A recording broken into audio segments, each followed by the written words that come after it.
¿qué tal? ¿Cómo están? Espero que todos estemos bien. En todo caso, vamos a continuar con el curso de química orgánica. Vamos hoy día a hablar sobre lo que es hibridación. Bien, en este capítulo lo que vamos a querer dar a conocer, o que quede claro, cómo pasamos desde una fórmula, o sea, desde un carbono-carbono con un solo enlace que sería el alcano, ¿no es verdad? Para cómo se forman los alquenos y cómo se forman los alquinos, o sea, un enlace simple, dobles enlaces que es un eteno, y cómo llega a formarse un triple enlace. Bueno, para eso vamos a tener que tener en cuenta los siguientes conceptos. ¿Qué cosa es hibridar? Recordemos cuando aprendimos lo que es fórmulas electrónicas. Hibridación en sí se llama hibridar al salto o la excitación, al reacomodo que se da el último electrón de cuando se encuentran dos átomos de carbono y se vuelven otra vez a reacomodar para formar unos átomos híbridos. Por lo tanto, cuando vamos a ver ya mismo una tabla para que nos quede un poquito más clarito. Lo que quiero que veamos en estos dibujitos que tengo aquí, mira, cuando se hace el salto en los alcanos, que es un enlace simple con una sola, como ejemplo un etano de carbono y una sola línea, en todo caso esta es la imagen que nos va a quedar del átomo hibridado. Esto se llama una tetrada, ¿ves? Porque son como cuatro bolitas, y entre distancia entre electrón y electrón es de 109.5 grados. En cambio, cuando tenemos un alqueno, es decir, un carbono-carbono con doble enlace, estamos hablando de una hibridación trigonal. Trigonal, ¿por qué? Porque mira, coge los dos carbonos que tenemos aquí. Esta es la fórmula de una hibridación de un eteno. O sea, hagas cuenta que aquí tienes un carbono, aquí tienes otro carbono y aquí forma un doble enlace. A lo que hace la hibridación, o sea, el reacomodo que haces en el último orbital del electrón, va a girar esto que tenía inicialmente 4, se va y va a formar lo mismo, ¿ves? Por eso se llama triada, se forman como los átomos en disposición de 3 y cada uno de estos, ya mismo vamos a ver en el cuadro que voy a poner enseguida, la disposición que queda entre ángulo y ángulo. En cambio, cuando hablemos de un acetileno, es decir, un carbono con triple enlace, la disposición se hace lineal. A esto se llama digonal, y el ángulo que queda entre electrón y electrón es de 180 grados. Bueno, dicho lo siguiente, vamos a entrar un poquito más explicación con el siguiente cuadro. Me ha dado el ingenio de hacer el siguiente cuadro para que nos quede clarito lo que habíamos dicho en forma de dibujo, ¿no es verdad? Ya.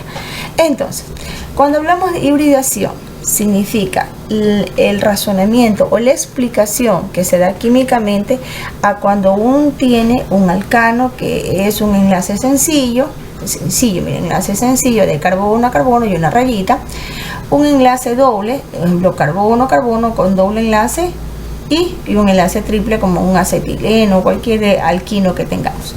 El ángulo, como te había dicho, que queda en el sencillo son las tetradas de 109 grados con 28 minutos, formación tetraédrica. ¿Te acuerdas que en el cuadrito anterior vimos que eran como tréboles? Eran 4. Aquí la forma geométrica que da en cambio el alqueno es una trigonal, es decir, como 3 bolitas. Y en cambio en el alquino te va a dar la fórmula lineal, que eso ya lo vimos anteriormente, ¿ok? Ahora, en esta alcano, alqueno y alquino, en estos enlaces simple, doble y sencillo, también tenemos que tomar en cuenta el siguiente. Cuando solamente veamos un carbono con una unión de una sola rayita, esa rayita se llama un enlace sigma y son enlaces sumamente fuertes. En cambio, cuando tenemos un alqueno, es un doble enlace, es decir, uno va a ser un enlace sigma y la otra rayita va a ser un enlace pi. El enlace pi son enlaces débiles, son fáciles de romper. En cambio, cuando tenemos un alquino, estamos hablando de un carbono con triple enlace, el primero va a ser un enlace sigma, siendo los dos siguientes dos enlaces pi. Por esa razón, cuando por ejemplo queremos hacer una ruptura de enlaces, es más fácil romper una ruptura de enlace con un enlace de doble o un enlace triple, o sea, un alqueno o un alquino, porque tenemos los famosos enlaces pi que son débiles. Pero en cambio, cuando queremos hacer una ruptura de enlace con un hidrocarburo que es un alcano, o sea, un carbono con un enlace sencillo, es un poco más difícil. Ahora, estos de aquí, los tipos, el alcano se llama el tipo de enlace que se llama un sp3. Cuando yo te diga, ¿sabe qué? Dime el tipo que hace un alqueno, es un sp2, y el alquino es un sp. Ahora, los orbitales que se quedan hibridados se llaman los que se quedan en el nuevo reacomodo, es un 4sp3. En el alqueno, los que se quedan olvidados, o sea, se vuelven a hacer la reacomodación, se llama, queda con la nueva formación, es el 3sp3 con una sola, que es el 1p. Estos son ya orbitales electrónicos. Y el que se queda ya con la nueva formación hibridada es en la ubicación 2sp2 2p. Bueno, en todo caso, más adelante vamos a ver si hacemos un estudio solamente un tema para hibridación, para que lo tengas un poquito más claro. En todo caso, como esto es una introducción, espero que te haya quedado. Vamos a ver el siguiente tema. El siguiente tema tenemos esqueletos, o también llamado cadenas de carbono. Ahora, las cadenas y clases de carbono. De acuerdo a las clases de la clasificación, de acuerdo a las clases de cadenas que vamos a ver en química orgánica, se llaman normales o lineales. Cuando tú tienes, por ejemplo, carbono, mira, eso es lo que yo me refería. Cuando tú tienes carbono, mira, carbono y unido por un solo enlace. ¿Te acuerdas que recién habíamos hablado de hibridación? En todo caso, este es un enlace sp3, es un enlace sigma porque es un alcano. Mira, esto si te contamos 1, 2, 3 y 4, es un butano con terminación ano, porque estamos hablando de un alcano. Este es cuando tú veas una cadena que está como un trencito, un carbono tras otro carbono tras otro carbono, puede ser en forma horizontal, puede ser en forma vertical. Simplemente este tipo de cadenas se llaman cadenas normales o lineales. En cambio, en las cadenas ramificadas o arborescentes, recuerda, es como que si estuvieras hablando de la ramita de los árboles. Tú ves que las ramitas de los árboles nunca siguen una misma dirección. Entonces, mira, aquí vamos a ver, yo tengo puesto de ejemplo ubicación 2 metil, eso vamos a ver ya mismo cuando veamos sustituyentes, 2 metil, 3 metil, por lo tanto estamos hablando de ubicación 2,3 dimetil, y la cadena principal es la que sigue, la que sigue una misma dirección con mayor número de carbonos. Mira, es como que si tuviera aquí una línea, mira, cuenta 1, 2, 3 y 4. Entonces aquí tengo con principal butano, en ubicación 2 y en ubicación 3 dimetil. Y si tú te das cuenta, mira, ya no está en una secuencia recta o lineal. ¿Por qué? Porque ha habido como unas desviaciones. Estas desviaciones son como ramitas, ¿no es verdad? Entonces pues se llaman ramificadas o arborescentes. En cambio, las cíclicas o anulares son aquellas que tienen formas de figuras geométricas.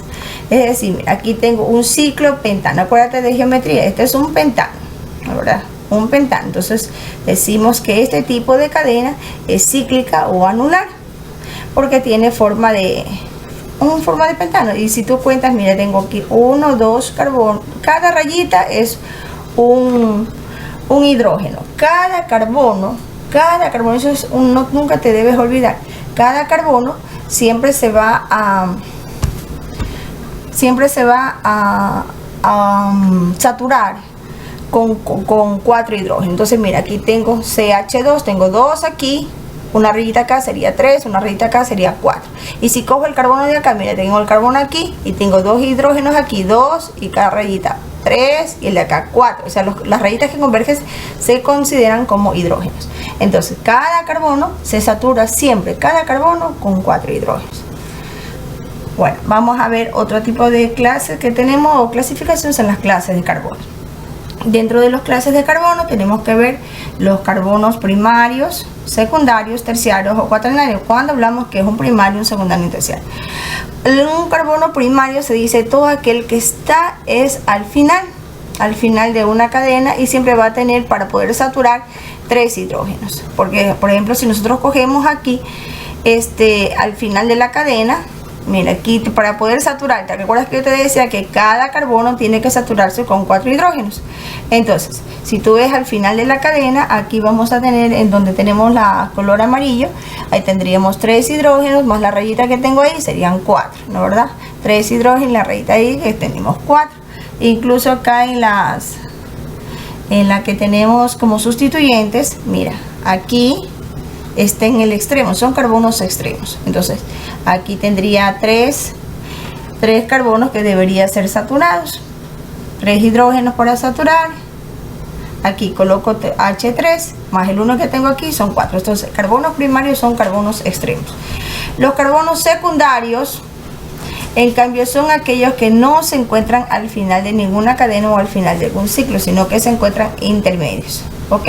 Entonces mira, para que yo sature este carbono tengo que poner aquí 2 hidrógenos. Te vuelvo a repetir, cada carbono se satura con 4 hidrógenos. Entonces yo para saturar esto aquí tengo que poner H2 aquí, 2 aquí y 3 en la rayita acá y 3 acá, ya serían 4. Asimismo, H2 aquí, 3 aquí y 3 acá serían 4. Eso lo vamos a ver un poquito más adelante cuando veamos enlaces covalentes. En todo caso, lo que quiero que entiendas ahorita es que carbonos secundarios son carbonos que siempre que se encuentran en intermedios de cadenas. Los carbonos terciarios, en cambio, lo vamos a encontrar es que solamente necesitan para poderse saturar. Aquí tengo 1, 2, 3 hidrógenos. Entonces para poderlo saturar solo necesitas un hidrógeno para colocarlo. Entonces cuando tú necesites un hidrógeno solamente o veas un hidrógeno con un carbono ahí, entonces eso se llama un carbono terciario, porque tienen los otros 3 que están con enlaces. 1, 2, 3 y aquí tenemos 4. El carbono cuaternario, en cambio, es aquel, mira, que ya está saturado. Aquí no necesitas o no debes colocar ningún hidrógeno, porque si ya contamos, mira, aquí tienes 1, 2, 3 y 4. Recuerda que cada rayita es un hidrógeno, ¿ok? Entonces, cuando ya tenga todo el carbono saturado, estamos hablando de un carbono cuaternario. Ahora, las diferentes clases de fórmulas. Las fórmulas podemos clasificarlas en fórmulas estructurales. Fórmulas estructurales son aquellas que, por ejemplo, son como que, o también se le llaman esqueléticas, cuando tienen todo lo que es como huesitos abiertos, ¿sí ves? O sea, están abiertos los hidrógenos. Tengo el carbono solito y el hidrógeno abierto, ¿sí ves? Entonces, mira, carbono y tengo 1, 2, 3 y 4. 1, 2, 3 y 4 alrededor de cada carbono. En todo caso están como que si fueran los abiertos, o sea, solamente el carbono está solito y está abierto los hidrógenos. En cambio, cuando hablamos de una fórmula semiestructurada, estamos hablando de que ya no está el carbono como en el ejercicio anterior. Tenemos CH3, si ves que aquí ya pone la cantidad de hidrógeno que tengo. Tengo 3, o sea, CH3, ya no tienen como los huesitos como los hidrógenos abiertos, ¿sí? Aquí ya van colocados. Y el último son las fórmulas globales. En las fórmulas globales lo único que tienes que hacer es contar el número de carbonos que tengas en la fórmula y los números de hidrógeno que tengas en la fórmula. Y en todo caso, eso es todo con las fórmulas globales. Espero que haya quedado claro. Nos vemos en el siguiente video.